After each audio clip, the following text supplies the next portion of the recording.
आप सबको हेल्समैन लर्निंग अकादमी में स्वागत है। तो आज हम क्या सीखेंगे? कारक के बारे में हम सीखेंगे। कारक को आप सबको पता है ഇല്ലേ? നിങ്ങൾക്ക് എല്ലാവർക്കും അറിയില്ലേ കാരകം എന്താണെന്ന് ഹിന്ദിയില്? അതായത് നമ്മുടെ ഗ്രാമറില് രാമൻ രാവണനെ കൊന്നു, അവിടെ നെ എന്നുള്ള സംഭവം മാറ്റി കഴിഞ്ഞിട്ടുണ്ടെങ്കിൽ അവിടെ ഗ്രാമർ മിസ്റ്റേക്ക് അല്ലേ? അതിനാണ് നമ്മൾ പ്രത്യയങ്ങളുടെ സഹായത്തോടു കൂടി കാരക ചിഹ്നങ്ങൾ, അതിന് പ്രത്യയങ്ങൾ എന്ന് പറയും. ആ കാരക ചിഹ്നങ്ങൾ ഏതൊക്കെയാണ്? നെ, കോ, സേ, മേം, പർ, കെ, ലിയെ, കോ, അരേ, ഹേ, ഇതൊക്കെയാണ് പ്രത്യയ ചിഹ്നങ്ങൾ. അത് നിങ്ങൾക്ക് അറിയാൻ പറ്റും. പിന്നെ നിങ്ങൾക്ക് വരുന്ന സംശയം എന്താണ്? കരൺ കാരകിലും ആപാദാൻ കാരകിലും രണ്ടിനകത്തും സേ യൂസ് ചെയ്യും. അപ്പൊ ഈ സേ ഇത് ഏത് കാരകാണെന്ന് എങ്ങനെ മനസ്സിലാവും? അതിന് ഇപ്പൊ ഞാൻ ഇവിടെ ഒരു വാക്ക് എഴുതിയിട്ടുണ്ട്. രാജുവിനെ ചാക്കൂസെ ഫൽ കാട്ട. രാജു വിനാൽ ചാക്കു എന്താണ്? നൈഫ്. അപ്പൊ രാജു കത്തി ഉപയോഗിച്ച് പഴം മുറിച്ചു, ഫൽ കാട്ട.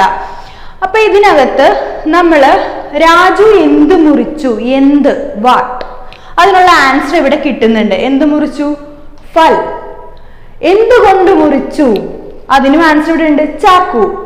ഇങ്ങനെ രണ്ട്, അതായത് എന്താണ്, എന്തുകൊണ്ട്, അല്ലെങ്കിൽ ആര് മുറിച്ചു എന്നുള്ളതിന് ആൻസർ കിട്ടുന്നുണ്ടെങ്കിൽ അത് എന്ത് കാരകായിരിക്കും? അതെന്തായാലും കരൺ കാരകായിരിക്കും.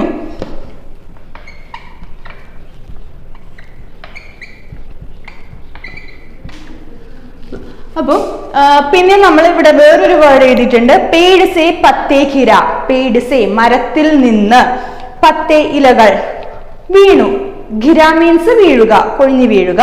അപ്പൊ പേട് സേ പത്തേ ഖിര, ഇതിനകത്ത് എന്താണ്? ഒരു വസ്തുവിൽ നിന്ന്, അതായത് മരത്തിൽ നിന്ന് ഒരു വസ്തുവിൽ നിന്ന് മറ്റൊരു വസ്തു വേർപെട്ട് പോവുകയാണ്, സെപ്പറേറ്റ് ആയി പോവുകയാണ്. അങ്ങനെ വരുമ്പോഴാണ് ഇതെന്ത്? ആപാദാൻ കാരകമായിട്ടാണ്. അതായത് സെപ്പറേറ്റ് ചെയ്യുന്നതിനെ നമ്മൾ എന്ത് പറയും? ആപാദാൻ കാരക എന്ന് പറയും. അതായത് ഒന്നിൽ നിന്ന് ഒന്ന് വേർപെട്ട് പോവുക. ഇതിനകത്ത് രണ്ടിലും സേ എന്നുള്ള പ്രത്യയമാണ് നമ്മൾ യൂസ് ചെയ്യുന്നതും.